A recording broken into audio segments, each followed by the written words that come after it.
जय श्री राम।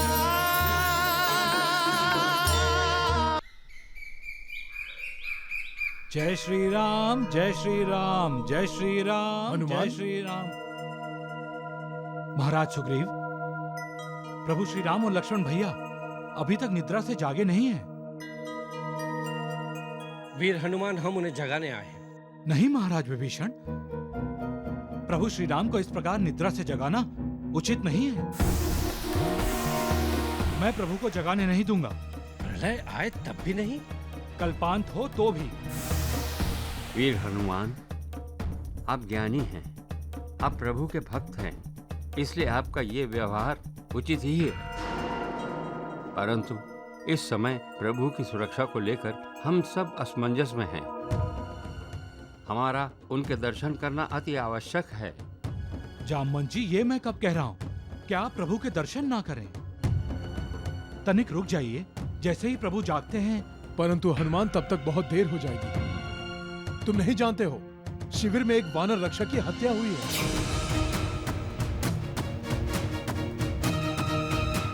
यदि मेरे प्रभु को खरोच भी आई तो मैं संपूर्ण ब्रह्मांड को जला डालूंगा।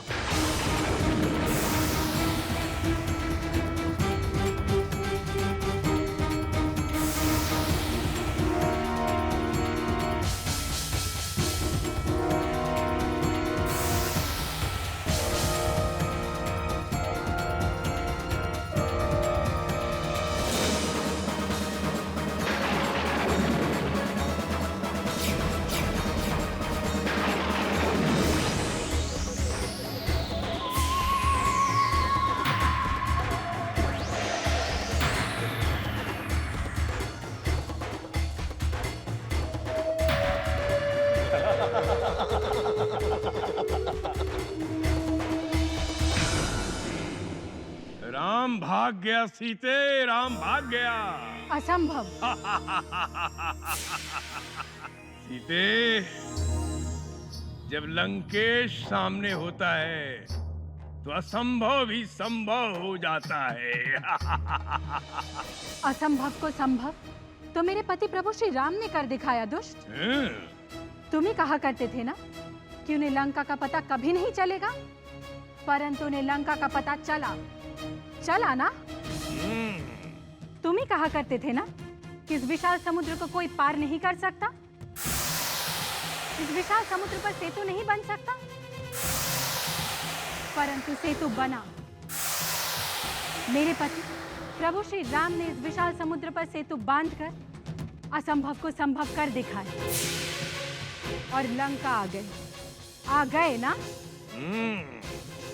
अब वो असंभव भी संभव होगा जो तुम्हारी मृत्यु है। बहुत अभिमान है ना तुम्हें अपने अमरत्व पर? तो सुन लो, रघुनंदन तुम्हारा ये अभिमान भी चूर कर देंगे, तुम्हारा वध करके। रघुनंदन अब ये असंभव भी संभव कर दिखाएंगे। मेरा वध करने के लिए राम को मुझसे युद्ध करना होगा, परंतु युद्ध तो हुआ ही नहीं और अब तो सूरज भी ढलने वाला है सीते।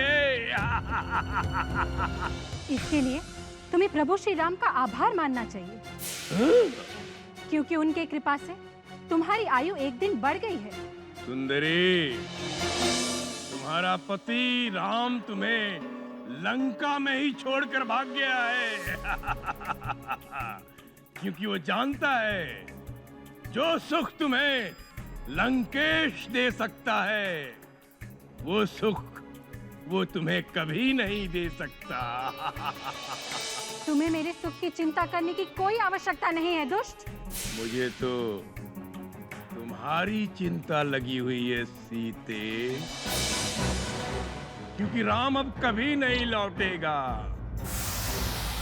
और तुम राम को कभी नहीं देख पाओगी। कभी नहीं, क्योंकि अब तक तुम्हारा राम पंच तत्वों में विलीन हो चुका होगा। नहीं,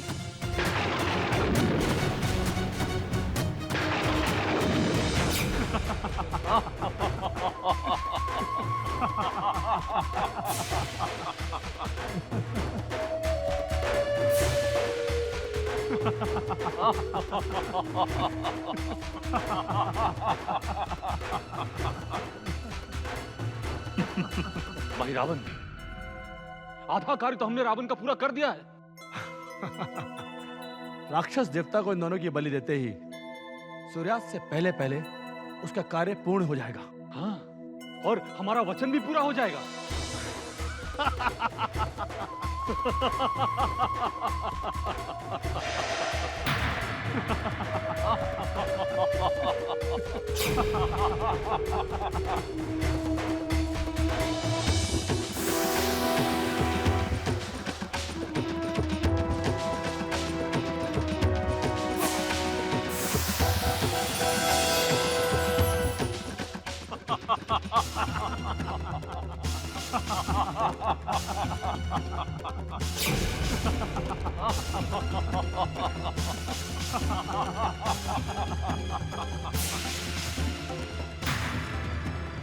और जब वानरों को पता चलेगा तो वो अपना सिर फोड़ेंगे। और वो इन दोनों भाइयों की खोज शुरू करेंगे। भाई रावण, राम और लक्ष्मण को हम लोग पाताल लोक लिया है, इसका अनुमान तो वो लोग लगा ही नहीं सकते। और यदि किसी ने सोचा भी और वो लोग पाताल की ओर चल दिए तो ये हमारे द्वार उन्हें अंदर घुसने नहीं देंगे। और ये रहा अगला द्वार।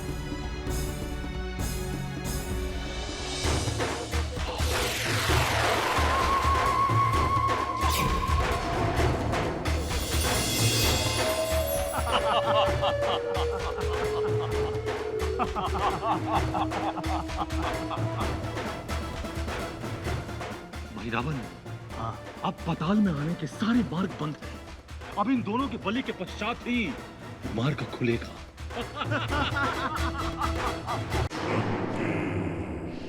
ये नहीं हो सकता, ये कदापि नहीं हो सकता। मेरे रघुनंदन मुझे यहाँ छोड़कर जा ही नहीं सकते। ये अवश्य उस दुष्ट रावण की कोई कुटिल चाल है। तुम कुछ भी कहो, सत्य ये है कि तुम्हारा पति राम रावण की सहन शक्ति देख भयभीत हो गया है और अपने भाई लक्ष्मण को लेकर रात के अंधेरे में भाग गया। विश्वासघात किया है उसने अपने साथियों के साथ और वानरराज सुग्रीव के साथ।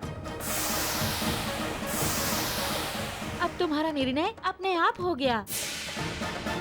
जीवित रहना चाहती हो तो लंका में ही रहना होगा। लंका में नहीं, लंका के राजभवन में, दशानन के कक्ष में। लंका की पटरानी जी, हमारा प्रणाम अभी से स्वीकार कीजिए। प्रणाम। ये कोई षड्यंत्र है उस दुष्ट रावण का।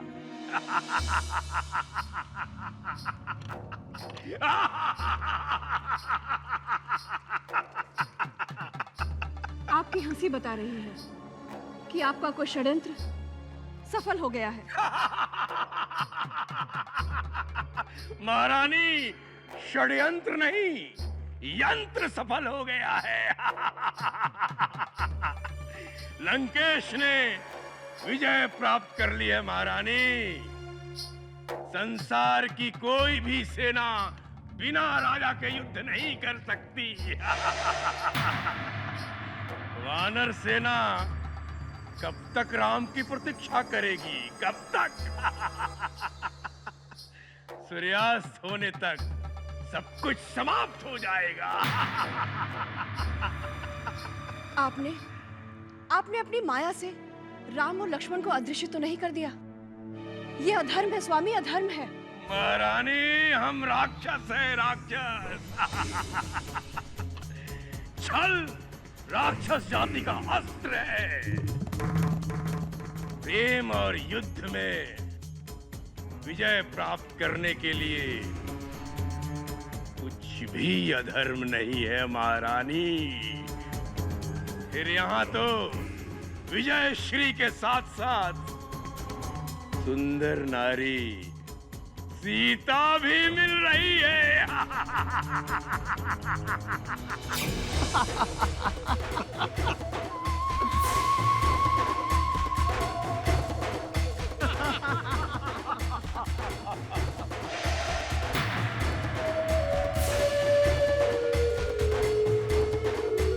प्रणाम।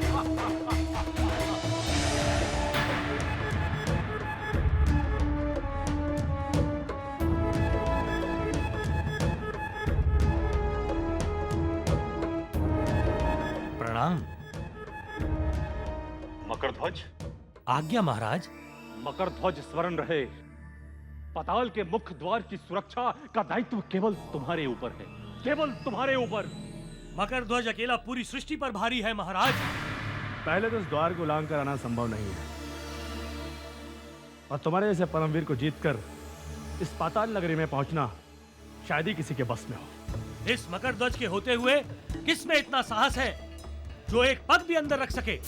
और किसी ने दुस्साहस किया तो हमें उसका विनाश चाहिए, विनाश। मकरध्वज स्मरण रहे।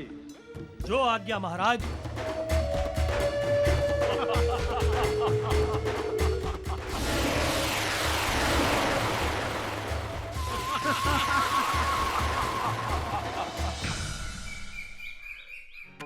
आप लोग मेरा विश्वास क्यों नहीं कर रहे हैं?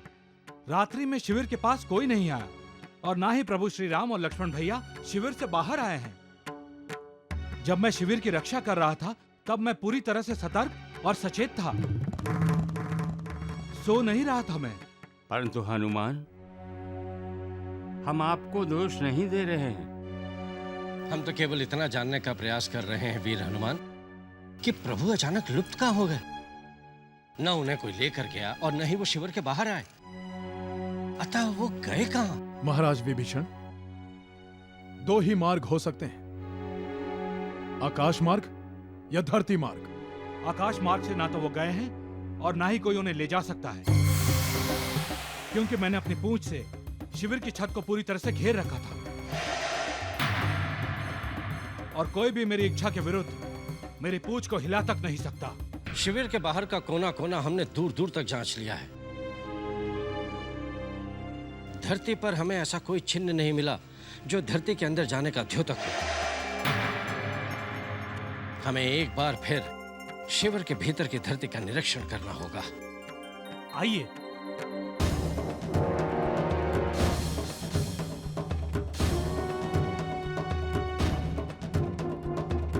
नलनील वहां देखो। अंगद उधर जाओ।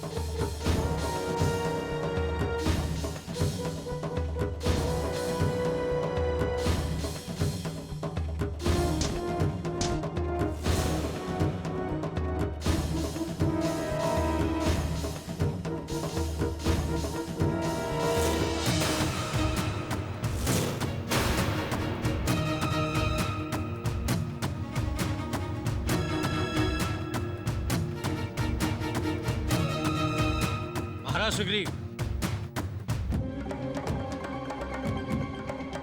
ये तो निश्चित हो गया है कि इस शिविर में अवश्य कोई आया था जिसने प्रभु श्री राम और सौमित्र को मूर्छित करने वाली इस विषैली औषधि का प्रयोग किया है।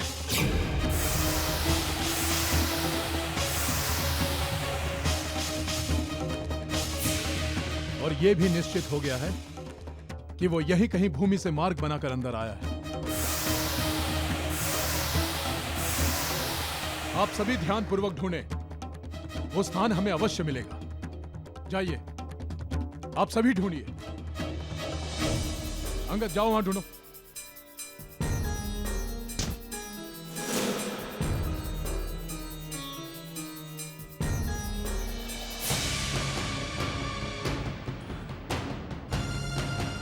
ये देखिए, शीघ्र इधर आइए।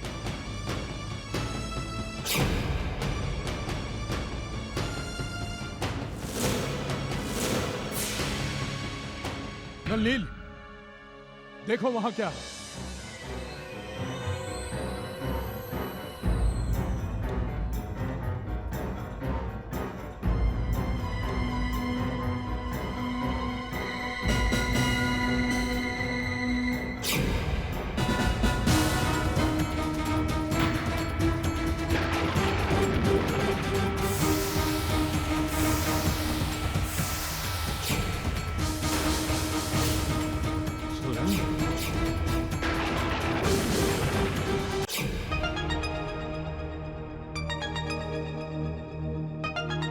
रावण, बोलो।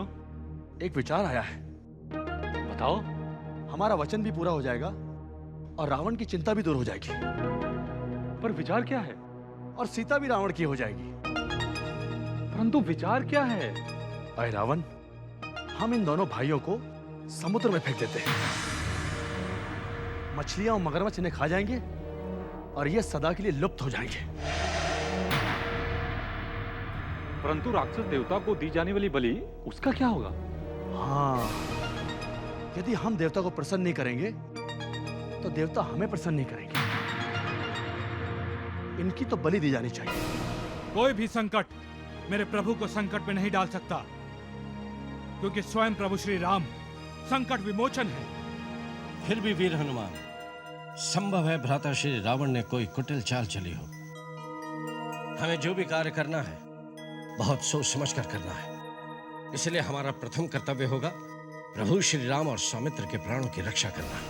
रक्षा तभी होगी महाराज विभीषण, जब हमें पता चलेगा कि प्रभु श्री राम है कहां। वही तो, हमें कोई भी कार्य करते शीघ्रता नहीं करनी चाहिए। महाराज सुग्रीव, यह अवश्य ही उस दुष्ट रावण का काम है।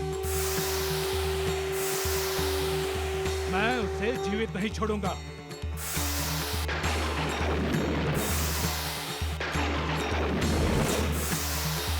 उसके राज्य में जाकर उसे अभी मृत्यु दे देता हूं।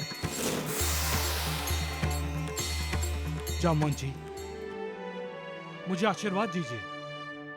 वीर हनुमान, रावण की मृत्यु तो निश्चित है, आज नहीं तो कल, और उसके वध का श्रेय प्रभु श्री राम को ही मिलेगा। परंतु इस समय हमारा लक्ष्य रावण की मृत्यु नहीं, प्रभु श्री राम और सौमित्र को ढूंढ निकालना है, क्योंकि हो सकता है उनके प्राण संकट में हैं।